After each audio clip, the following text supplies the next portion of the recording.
গতকালকার রাতে আমার আরেক বোন, আমার ভাইয়েরা একটি ভবনের ছাদে উঠে নিঃশ্বাস নিতে পারবেন না, বলবেন হয়তো পরিবারের সাথে আর দেখা হবে না। ওসমান হাদি এমন বাংলাদেশের স্বপ্ন দেখেননি। আমার ভাই ওসমান হাদির একটা ফুটেজ সামাজিক যোগাযোগ মাধ্যমে ভেসে বেড়াচ্ছে। মৃত্যু হবে তিনি জানতেন, রাজপথের মৃত্যু হবে তাও হয়তো জানতেন। হাদি ভাই বলেছিলেন মৃত্যু হবে তাতে তার আপত্তি নেই, তাকে হত্যা করা হবে আপত্তি নেই, যাতে ন্যায় বিচার হয়, যাতে তার হত্যাকারীদের বিচার হয়, যাতে সামনে বাংলাদেশ এমন একটা দেশ হয়ে ওঠে যেখানে মানুষ ন্যায় বিচারের ওপর ভরসা রাখতে পারে।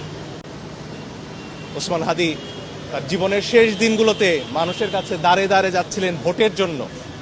একটা নির্বাচনের স্বপ্ন দেখেছিলেন হাদি, দেশে গণতন্ত্রের স্বপ্ন দেখেছিলেন হাদির মতো আরো অসংখ্য মানুষ জীবন দিয়েছেন এর জন্য নয় যে গতকালকার রাতে আমার আরেক বোন, আমার ভাইয়েরা একটি ভবনের ছাদে উঠে নিঃশ্বাস নিতে পারবেন না, বলবেন হয়তো পরিবারের সাথে আর দেখা হবে না। ওসমান হাদি এমন বাংলাদেশের স্বপ্ন দেখেননি।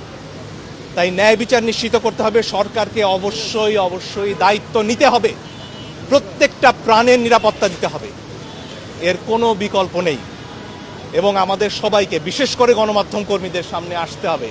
আমাদের দায় শুধুমাত্র পর্যবেক্ষকের নয়, সেই দায় থেকে বেরিয়েই আমরা জুলাই অভ্যুত্থান করেছি।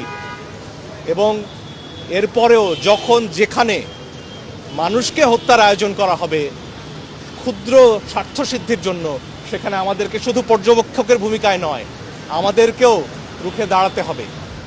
আমরা আইনের শাসন চাই, ন্যায় বিচার চাই, গণতন্ত্র চাই, এবং সবার উপরে হাদি হত্যাকাণ্ডের বিচার চাই। যাদেরকে পালিয়ে যেতে দেয়া হয়েছে, কেন পালিয়ে যেতে দেওয়া হলো তার উত্তর চাই। তাদের দায়িত্ব নিতে হবে। এ দায় গণমাধ্যমের নয়, কোনো গণমাধ্যমের নয়, সরকারের। এবং সরকারকে অবশ্যই বিচার নিশ্চিত করতে হবে। এবং একই সাথে এখানে যারা আগুন দিয়েছে, যারা উস্কানি দিচ্ছে,